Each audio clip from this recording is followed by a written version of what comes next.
남전도회가 양평에 있는 좀 작은 교회를 섬기고 왔습니다.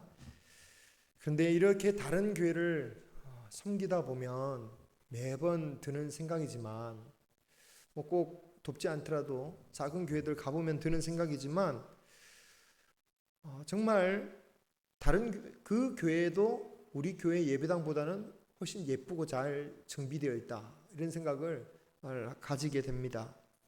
그런데 이런 생각이 들수록 예배당의 본질이 뭘까? 예배당의 본질이 뭐냐라는 것을 생각해 볼 필요가 있는 것 같아요. 예배당은 무엇보다도 이 교회된 성도들이 함께 모여서 하나님께 예배를 잘 드릴 수 있는 공간이 되어야겠죠. 그죠? 그러면 하나님께 예배를 잘 드린다는 의미가 무엇일까요? 그것은 하나님을 높인다는 것이겠죠. 하나님께 영광을 돌리는 것이겠죠. 그죠? 하나님께 영광을 잘 돌리는 그런 예배가 되어야 된다는 겁니다. 그러면 하나님께 영광을 돌린다는 말은 결국은 우리가 이곳에 와서 어떤 모습이 되어야 된다는 말입니까? 우리가 낮아져야 된다는 거겠죠.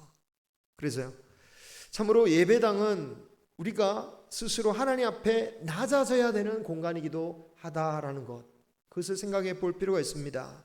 어떤 분이 유럽의 유명 교회나 성당들을 방문했더니 건물은 정말 우리나라와 비교할 수 없을 정도로 더 멋지고 화려하고 너무너무 좋은데 정작 이 성도들이 앉아야 할 의자를 보니까 너무 불편하게 생겼다라는 거예요. 그런데도 우리는 쿠션이라도 이렇게 깔아놨잖아요. 그런데 거기는 쿠션도 없고 90도로 정말 졸아도 너무 힘들게 졸 수 있는 그런 형편으로 의자를 만들어 놓은 겁니다. 그런데 돈이 없어서도 아니요, 가구가 없어서도 아니고 다른 게 아니라 하나님 앞에서 내가 불편하겠지만 불편을 감수하면서도, 나의 불편한 자세를 감수하면서도 하나님께 예배드리는 그런 모습을, 그런 정신을 잃지 않고자 한다, 그런 뜻이 있다고 해요. 물론 불편한 의자에 앉는다고 해서 하나님 앞에 낮춰지는 정신을 저절로 배우는 것은 아니겠지만, 그래도 우리가 하나님 앞에 예배를 드리면서 항상 깨달아야 할 것, 나를 위한 시설이 아니라 하나님을 높이는 이 공간이 되어야 된다는 것, 이 예배 가운데 하나님을 높이는 시간이 되어야 된다는 것. 그냥 내가 피곤하면 자고 듣기 싫으면 듣고 듣지 않고 그런 게 아니라, 정말 어려운 사람이 앞에 있으면 어떻게 합니까? 딴짓 못하잖아요. 안 들려도 저 사람이 무슨 말을 하는지 도무지 못 알아듣겠더라도 아는 척 이렇게 막 듣는 척, 알아듣는 척, 그러지 않습니까? 하나님 앞에서 하나님을 높이는 예배를 드릴 수 있기를, 그리고 이런 공간이 되기를 소망합니다. 카타콤 교회를 너무 잘 아시죠? 초대교회 로마 지역에서 살던 성도들이 모여서 핍박을 피해서 모였던 무덤 교회입니다. 무덤을 둔 지하 굴이니까 당연히 넓은 곳이 아닙니다. 솔직히 제가 가보진 않아가지고 사진으로만, 들은 얘기로만 아는 건데, 어쨌든 상식적으로 그런 것 같아요. 피라미드도 그렇게 넓진 않잖아요. 실내 들어가면 당연히 지하 여러 개의 관을 이렇게 두는 곳이라 긴 통로에, 그리고 무덤을 두는 방들이 이렇게 있어서 그런 공간이에요. 그러니까 여러 명이 함께 모여서 예배드리기에는 상당히 협소하고, 또 무덤이니까 심지어 시체가 있으니까 당연히 위생적으로나 분위기로나 여러모로 꺼리끼게 만드는 것들이 많았을 거예요. 그래서 그쪽으로 피한 것이기도 하죠. 웬만한 로마 사람들이 근처에도 오지 않는 그러한 곳에 일부러 선택한 겁니다. 하지만 이 카타콤 교회당은 2000년이 지나 지금까지도 우리들에게 감동을 주는 기독교 역사 속에서 가장 중요한 가치를 두는 교회당 중에 하나일 거예요. 왜 그렇습니까? 그 모양은 정말 아무것도 아니고 불편하고 참 쥐가 들끓고 곰팡이가 가득할지 몰라도 그 속에서 생명을 걸고 하나님을 높이고 자신의 모든 불편함과 위험을 감수하며 하나님께 영광을 돌린 장소였기 때문입니다. 정말 그곳이야말로 하나님이 보시기에 최고의 교회당이었다라는 겁니다. 우리 예배당이 비록 이렇게 다른 교회당에 비해서 좀 덜할지라도 최고의 예배당으로 만들어가는 저와 여러분이 되시기를 주님의 이름으로 축원합니다. 그렇다고 물론 일부러 불편하게 교회를 그냥 내버려 두는 것은 그럴 이유는 없다고 봅니다. 믿음의 자유가 생겼을 때에 성도들이 더 이상 카타콤에 머물지 않고 지상으로 나와서 이제 나라에서 이제 지원을 하니까 아름답게 교회를 지었던 것도 분명히 그곳에 하나님의 은혜와 감격이 있었을 거예요. 이처럼 열악한 교회를 개선하고 아름답게 할 수 있다면 이것도 은혜입니다. 우리 교회도 개선할 시기가 다가오고 있다고 보여집니다. 주님께서 허락하시는 데까지 공동회로 결의한 대로 리모델링을 하기로 준비하고 있으니 우리 모든 성도님들 그냥 우리가 기도로 준비할 수 있기 바랍니다. 이 기도로. 그러나 우리가 기억해야 할 것은 이 교회당을 예쁘게 만든다고 그것 자체로 하나님을 기쁘시게 할 수는 없다라는 거죠. 그 유명한 솔로몬 성전도 혹시 덥지는 않으십니까? 더우시면 졸리니까. 괜찮으세요? 좀 덥죠? 좀 더우신 것 같습니다. 제일 처음 반응 오는 게 저거든요. 조금 있으면 부채질하는 사람 생기고 그 다음에 조는 분이 계세요. 이렇게. 그 다음에 에어컨 틀어라 이러면 이제 예배가 그때부터 분위기가. 그래서 개선하려고 합니다. 예배당을. 자, 물론 교회당을 바꾼다고 해서 뭐 에어컨을 최신식으로 바꾼다고 해서 조용하게 만들고 분위기 좋게 만든다고 해서 하나님을 기쁘시게 할 수는 없습니다. 그 유명한 솔로몬 성전도 그 자체로 하나님께 영광이 된 것은 아니었습니다. 정말 하나님을 기쁘시게 하는 성전이 되려면 하나님의 백성들이 참된 예배를 드려야 된다라고 말씀하셨죠. 근데 여러분, 참된 예배란 게 뭡니까? 신약뿐만 아니라 구약에서도 마찬가지였습니다. 하나님은 그 성전을 지은 솔로몬에게, 백성들에게 하신 말씀이 있어요. 이 성전에서 제사를 드리지만 너희들이 삶 속에서 하나님의 법도를 지키지 않는다면 내가 이 성전을 그냥 내어 던져 버리겠다. 그러므로 성전을 멋지게 짓는다고 하나님께서 기뻐할 것은 분명히 아니라는 거죠. 신약 시대에서도 분명하게 선언하셨습니다. 그래서 성전의 웅장함을 하나님의 영광으로 생각했던 그때 당시 유대인들에게 예수님이 뭐라고 하십니까? 이 성전을 무너뜨리고 3일 만에 새로운 성전을 내가 세우겠다. 그 새로운 성전을 누구였습니까? 예수 그리스도를 가리킨 것이라고 성경은 직접적으로 해석하고 계시죠. 그리고 그 그리스도는 누굽니까? 교회의 몸된 교회를 가리키는 것이기도 하다라는 거예요.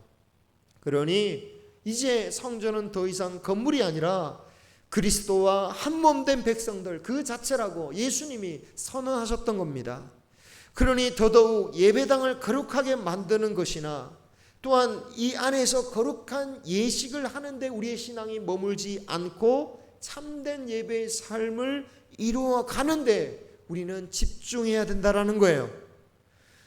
교회당을 리모델하거나 성전을 건축하는 건 중요한 사업이지만 우리에게 가장 중요한 사업은 참된 성전으로서 우리의 영성과 우리의 믿음이 날마다 새롭게 리모델링 뜻이 뭡니까? 모델을 계속 다시 새롭게 만든다는 뜻이잖아요. 새롭게 하는 것입니다. 우리가 언제가 될지 모르겠습니다. 비가 이렇게 많이 와서 비도 많이 쏟아져서 또 공사 예정이 바로 이렇게 못할 것 같지만 그러나 언젠가 시작되면 약 한 달 정도의 기간이 걸린다고 합니다. 그동안 우리는 밑에서 예배를 드릴 것 같아요. 그때 아마 옛날 예배 드리던 그 모습을 떠올릴지 모르겠지만 이렇게 널찍하게 서로 이렇게 방해 안 받게 넓게 드렸던 모습이 우리는 다시 이렇게 모여서 불편하게 예배 드릴지도 모르겠습니다. 그러나 그것을 통해서 다시 한번 우리의 마음을 새롭게 하고 우리의 마음을 새롭게 하는 마음으로 그 기간을 우리 영적인 리모델링의 기간으로 삼기를 축원합니다. 자, 그래서 오늘 말씀도 영적인 리모델링이라는 관점에서 오늘 말씀을 한번 보려고 합니다. 본문 1절에 보면 형제 사랑하기를 계속하라고 말씀하고 있습니다. 사랑이야 누구나 다 하죠. 그런데 문제는 뭡니까? 계속 사랑하는 게 어려운 겁니다. 그죠? 계속 사랑하는 거. 한두 번 정도야 사랑할 수 있습니다. 그런데 어떻게 계속해서 사랑할 수 있습니까? 만약에 내가 사랑을 주었는데 그 사랑을 거절하거나 또는 그 사랑에 대해서 무반응이거나 은혜도 모르는 그 사람에게 우리는 어떻게 계속해서 사랑할 수 있습니까? 우리가 이 말씀을 보면서 하나님께서 우리에게 명령하신 사랑이란 게 인간적인 사랑이 아니라 주님의 사랑이라는 것을 우리는 분명히 알아야 됩니다. 인간의 사랑으로 사랑하는 것은 한계가 있을 수밖에 없습니다. 평생을 함께 하고자 했던 친구도 너 없이는 단 하루에 살 수도 없어 라고 했던 이성도 그 사랑을 끝까지 하는 데는, 계속 사랑하는 데는 한계가 있습니다. 심지어 하나님의 사랑에 가장 가깝다는 부모의 사랑마저도 의도하든 안 하지 않던 한계가 있을 수밖에 없다라는 거죠. 계속 사랑하라고 하신 그 사랑이란 것은 바로 그런 계속할 수 없는 그런 사랑이 아니다라는 겁니다. 하나님께 받은 사랑입니다. 우리가 하나님께 사랑을 어떻게 받았습니까? 자녀라서 받은 겁니까? 아니죠. 우리가 자녀라서 그리스도의 십자가의 사랑을 받은 게 아닙니다. 친구여서, 신부여서 주님의 사랑을 받은 게 아닙니다. 원수였습니다. 원수였음에도 불구하고 받은 사랑입니다. 그게 바로 아가페의 사랑이죠. 그 하나님의 아가페의 사랑으로 자녀가 아닌데 자녀로 삼아주시는 사랑을 받았습니다. 친구가 아닌데 친구로 여겨지는 사랑을 받았고, 신부가 아닌데 신부로서의 사랑을 받게 되었습니다. 그래, 조건으로 사랑하는 게 아니라 우리의 감정과 이해 타산, 주고 받는 것을 뛰어넘는 무조건적인 사랑, 아가페의 사랑, 그 사랑으로 우리가 사랑하라는 겁니다. 여러분, 이 사랑은 사랑을 받아본 성도에게 말씀하시는 거예요. 사랑을 받은 적 없는 사람에게 요구하는 게 아닙니다. 사랑도 받아본 사람이 사랑할 줄 안다고요? 받아본 적이 없는데 어떻게 하나님의 사랑을 줄 수 있습니까? 하나님의 사랑을 받아본 적이 없는 사람이라면 이 말씀에 대해서 그냥 넘기셔도 돼요. 하지만 하나님의 사랑을 받은 사람이면 이 말을 귀담아 들어야 된다는 겁니다. 물론 그 사랑을 받았음에도 불구하고 못하는 경우들이 있습니다. 첫 번째는 잊어버렸기 때문이겠죠. 그래서 내가 만약 계속 사랑할 수 없다라고 싶으면 다른 데서 이유를 찾을 게 아니라 내가 받은 하나님의 사랑을 회복하는 데 더 집중해야 되는 것이죠. 내가 받은 하나님의 사랑을 더욱더 회복하고 그 사랑을 기억하게 해달라고, 회복하게 해달라고 우리는 기도해야 될 것입니다. 사랑을 받았으나 하지 못하는 두 번째 경우가 있다면 나만의 힘으로 사랑을 전하려고 한다면 불가능할 것입니다. 여러분, 예수님께서 자신을 배신할 줄 아는 그 제자들을 위해서 그들의 발을 씻겨주셨습니다. 십자가에 달리셔서 죽으시면서도 자신을 향해 저주하는 자들을 위해 기도하셨습니다. 그런 사랑을 우리가 받았고 제자들이 받았습니다. 그런데 제자들이 그런 사랑을 받고도 어떻게 했습니까? 다 도망쳤어요. 사랑을 받았지만 그 받은 사랑만으로 자신이 사랑을 되돌려 드릴 수가 없는 거예요. 왜? 나의 힘으로는 주님의 사랑을 되돌릴 힘이 없기 때문입니다. 그런데 그들이 성령을 통해서 그 사랑을 나눌 수 있게 되었습니다.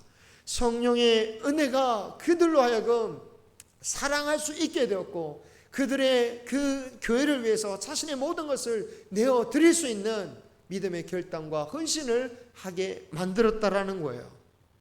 교회가 무엇으로 아름다워집니까? 바로 무엇으로 든든해집니까? 무엇으로 하나님께 영광을 돌리겠습니까? 바로 이런, 무엇보다도 이런 사랑으로 교회가 든든히 서가는 것이고 하나님께 영광을 돌리는 것입니다.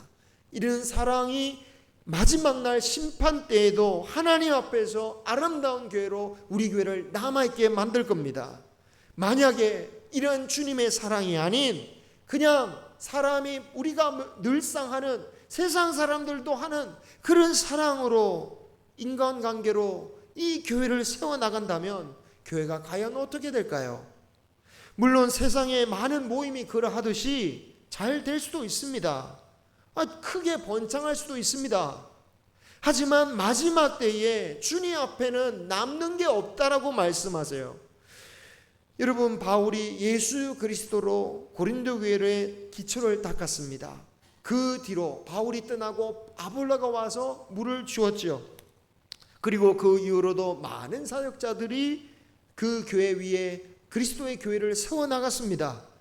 자, 그런데 이런 협력사역 가운데에 여러 명의 사역자들이 그 교회에 헌신하다 보니까 어떤 일이 벌어집니까? 다 그러잖아요. 옛날 목사님이 좋았다, 옛날 분이 좋았다, 옛날 분이 좋았어. 항상 옛날 것은 미화되잖아요. 항상 미화되고 더 나쁜 점은 생각이 안 나요. 그러다 보니까 고린도 교회가 갈라지는 거예요. 나는 바울파요, 나는 아볼로파요, 나는 그리스도파요, 나는 이 사람파요, 이러면서 갈라지는 겁니다. 그러니까 바울이 그들에게 경고하는 겁니다. 하나님 앞에서 하나님의 것, 예수 그리스도의 것 외에 다른 것으로 세워서 너희들이 하나가 되고 그것으로 세워나간다면 그것이 결국 하나님의 심판의 불 앞에서 다 타버리고 하나님 앞에 내어드릴 것 하나도 없는 교회가 될 것이다. 교회는 남아나지 않을 것이다 라고 말이죠. 그러므로 주님이 오실 때까지 우리는 그때까지 간직할 수 있는 것으로 하나님을 섬겨야 되고 이 교회를 세워가야 됩니다. 인간적인 관계로 섬기는 사랑, 하나님께서 칭찬할 게 없어요. 그 세상 사람들 다 하는 거잖아요. 예수 그리스도의 사랑을 하는 사랑으로 하는 그 사랑, 나는 억울할 수 있습니다. 하지만 그 억울함을 감당하면서 겪는 그 사랑, 하나님께 끝까지 남는 사랑은 바로 그런 사랑이라는 거예요. 감정에 순종하지 마시고 이해 타산에 사랑하지 마시고 하나님의 사랑으로 이 교회를 세워가는 저와 여러분이 되기를 소망합니다. 다른 것이 없어도 이런 사랑만 있어도 우리 교회가 하나님 앞에서 최고로 아름다운 교회가 되지 않겠습니까? 어떤 교회당을 부러워하겠습니까? 창고 같은 교회당에서 계속해서 우리가 주님 끝까지 이곳에서 있을지라도 하나님 앞에서 우리는 최고로 인정받을 수 있는 겁니다. 여러분, 이것을 잊지 않기를 바랍니다. 자, 그런데 여러분, 이 사랑이 교회 내의 사람에게만 미치는 것이 아님을 말씀하고 있습니다. 손님과 갇힌 자들에게도 확장되어져요. 하나님께 기쁨을 드리는 교회란 것은 교회에 속한 우리가 보이는 이 사람들에게만 속한 게 아니라 이 우리 곳에 나오는 거 우리끼리 잘 먹고 잘 나눈 것으로 끝나는 게 아니라 2절에 보시면 손님 대접하기를 잊지 말라고 하고 있습니다. 여기서 손님은 나그네로 번역했어야 돼요. 왜냐하면 여기 손님은 손님의 단어의 원어를 보면 내가 모르는 사람을 말하는 거예요. 내가 아는 손님이 아니에요. 내가 아는 사람도 손님이지만 하지만 이 단어는 내가 아는 사람을 가리키는 게 아니라 전혀 모르는 사람을 말하는 거예요. 그래 나그네예요. 그래서 무슨 예를 듭니까? 손님의 정체를 알지도 못하고 대접하는데 사실은 천사를 대접한 사람들이 있었다라고 말하고 있죠. 그 예가 누굽니까? 아브라함과 롯이지요. 중동에는 이런 속담이 있다고 합니다. 손님이 오지 않는 집에는 천사도 오지 않는다. 하나님이 오시지 않는다라는 거예요. 예수님께서 하신 말씀과 일맥상통한 면이 있지 않습니까?